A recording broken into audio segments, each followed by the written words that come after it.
I am no football snob, but rise of long throws is cause for concern, not celebration. Where do we begin? This article just cries out agenda. This article just cries out narratives and contradiction. Arsenal agenda is real, people. Whether you like it or not, whether you want to accept it or not, it's real. It's clear as day as well, and I'm, as an Arsenal fan, just fed up of these double standards and this blatant contradiction of pundits and journalists who are being paid to write such articles. I just want to call them out. I just want to be like, my personal feeling is, I wish I was sitting at their bench or at their table. And I wish I was just doing such things and getting paid millions, getting to go to gay football games for teams I support and just talk shit about opponents or anyone and dismiss any opponent's achievements that they do. I wish I was like that, because there is nothing genuine about an article like this. And coming from a professional ex-footballer, I'm utterly disappointed. And whatever difference I can make, I want to start off with voicing it out. So let's jump in. So first thing we do is we go into this article that Jamie Carragher has put in the Telegraph. All right. So the heading of the article is 6 years after Premier League's highest quality game, English football is in reverse. We are in a period of regression as more Premier League coaches look to the past rather than absorbing the standards set by Pep Guardiola. All right. So basically, you're starting off the conversation saying the current Premier League standard has been set by Pep Guardiola, who's come into the league, I think 8 years ago. Fair enough. I think he has totally taken the headlines. I think his team have broken such unbelievable records. I think his style of play was simply magnificent. I think he totally changed how people view English football, and that alone pays plaudits to that man right on your screen. So Jamie Carragher said, Manchester City and Liverpool are responsible for the highest quality Premier League fixture ever. City's 2-1 win at the Etihad in January 2019 was peak Pep Guardiola versus peak Jurgen Klopp. For footballing excellence, City versus Liverpool was zenith of the rivalry between the two elite teams and coaches, a duel between the best team in the world with the ball and the best team in the world without it. It was the first and only time two most accomplished teams on the planet were neck and neck for the Premier League title. All right. So I just want to talk about that statement over there, and that is his opinion, where he says Liverpool and Manchester City, that rivalry was the peak of English football. Fair enough, that's his opinion.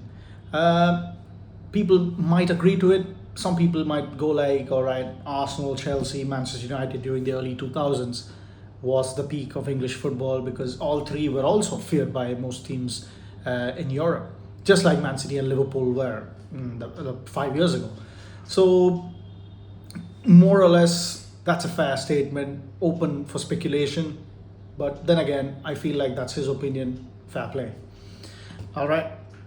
Now, rather than absorb the standards set by Guardiola, especially, and seek innovative means of propelling the game, more Premier League coaches are looking to the past over redefining the future.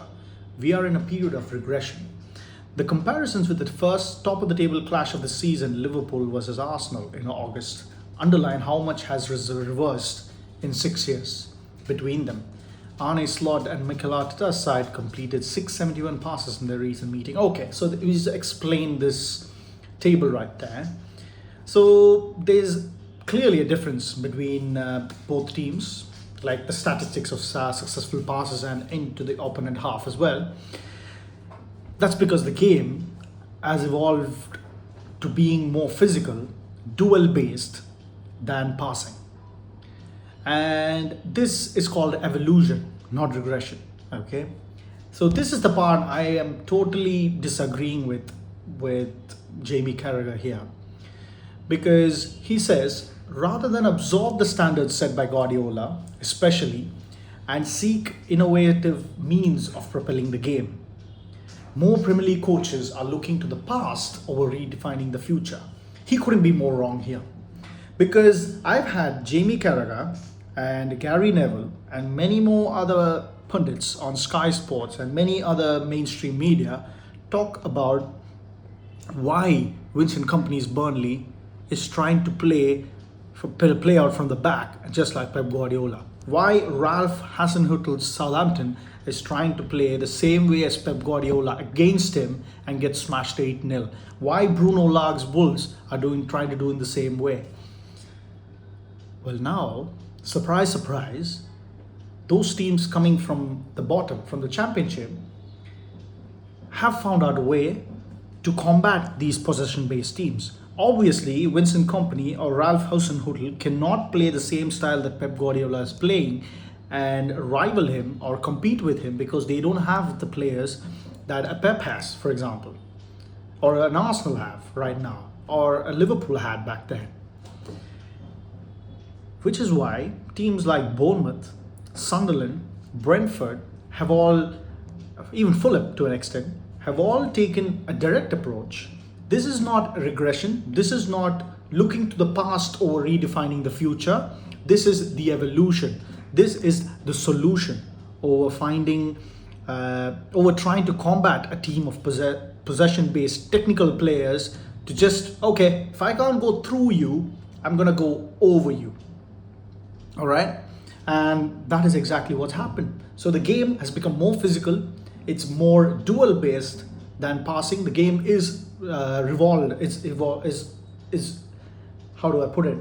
Is built around duels rather than passes at the moment. So players like Zinchenko, players like João Cancelo have gone out of the game because it's not like they weren't good enough. It's not like they weren't technical enough. They were one of the most technical players in the Premier League at that point. But that is the league and the teams have evolved past them. It's about physical players with the technical quality that will succeed. And instead of talking about how teams have used, like teams like Sunderland, Bournemouth have used set pieces as a means, playing directly as a means to combat these possessive team players, they call it regression. So as an Arsenal manager, I'm putting myself in the shoes of Arteta right now. I have teams like Bournemouth and Sunderland combating me, my possession style, with direct play. I've seen, as an Arsenal fan, I've seen so many times our team getting murdered by counterattacks. All right? And as Arteta, in Arteta's shoes, I would be like, how do I combat this? What do I do to combat teams sitting back at their goal, close to their box, 10 men behind the ball, and not trying to press anything, not trying to open or have any space between the lines, but then once they get the ball, it's just one ball over the top. So what I do is, I build my team based on dueling. I build physical players that are able to combat these physical beasts that are countering me. All right?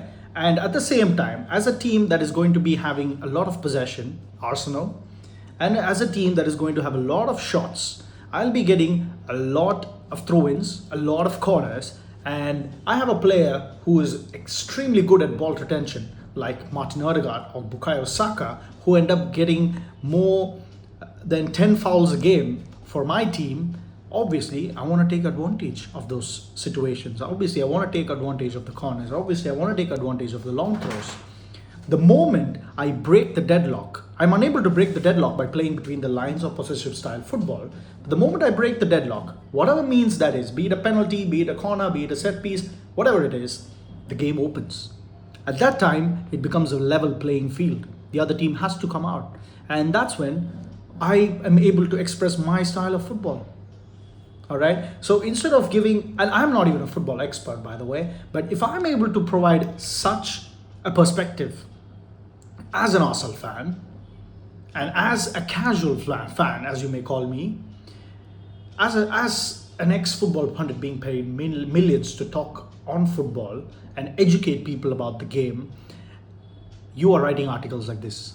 It is utterly embarrassing at this point. The cherry on the top here is they've they've put Christian Norgard as the cover for an article talking about long throws and football regression. So Christian Norgard has not played for Arsenal. I think has hardly played for Arsenal in the Premier League this season. So it's weird that they've chosen that player of all the Arsenal players. I'm not even surprised they chose an Arsenal player to be on the cover, because it gets you clicks, it gets you engagement, and that's exactly what they want. They want to talk about something that will get them engagement. They don't want to talk sense. They don't want to talk facts. They just want to talk some shit that's just gonna rage bait all the viewers, or the engagement, all the engagement that's gonna lead them to. So I don't expect much from journalists in Telegraph, because I know about their reputation. But for Jamie Carragher to go there and put an article like this, I already don't hold him too high, but this is just way down your level, mate. All right. So, and there's one more final thing, just to add on to the fact that I was talking about teams trying to play out from the back and evolving and everything. This is just to prove my point. Sunderland are second in this table. So this table, let me give you a quick context to it. It's about attacking zone throw-ins. All right. So Sunderland and Brentford top the list, with most number of throw-ins taken, long throw-ins taken, that is. All right. And this is posted by Scott Willis. Well, as an Arsenal fan, I know that he is a bit accurate and quite reliable when it comes to these stats. So he has posted this. So Sunderland are second in this table, all right? And they've done so well. They're getting all the plaudits that they deserve to be where they are in the Premier League right now. Don't you think this and that has a direct correlation? So them playing directly like this has resulted in the fact that they are a tough team for other Premier League teams to face, especially possession style teams like Chelsea, like we saw. And that has resulted in them being quite high in the table. And this alone totally negates the fact that football is regressing, because these teams have found a solution to combat all the technically strong players and technically strong teams by playing more physical, playing more direct. And it is just totally disingenuous to call it regression. And I just want to voice it out. And another irony is that at a time where an English pundit is calling out that football in England is regressing, you have a Spanish journalist who exclusively covers La Liga, but he also covers other transfers and stuff like that, is Guillem Belag. Maybe I just pronounced it wrong, but Guillem Belag, he has an article in BBC Sport which says England is the Super League of Europe and how Premier League is dominating the elite.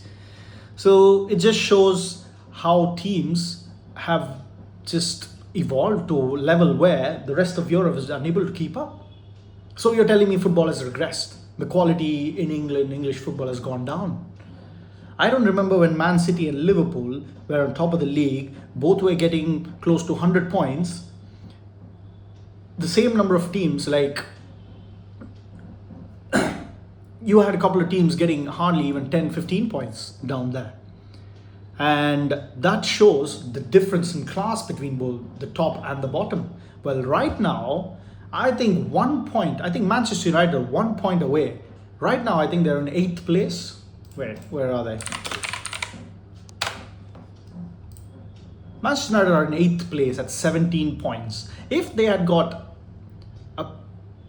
they drew against Nottingham Forest. If they had got 2 points against Nottingham Forest, if they had got the winner against Nottingham, that would place them 3rd place. That is the difference. That is the level of competition right now. So basically, the level of football and the level of physicality in the Premier League has gone up to another level from where it was 5 years ago. And your claim is that football has regressed. This is the most laziest and biased narrative that has ever come across, and I couldn't stop myself from voicing it out. My chest is here and hit me, guys.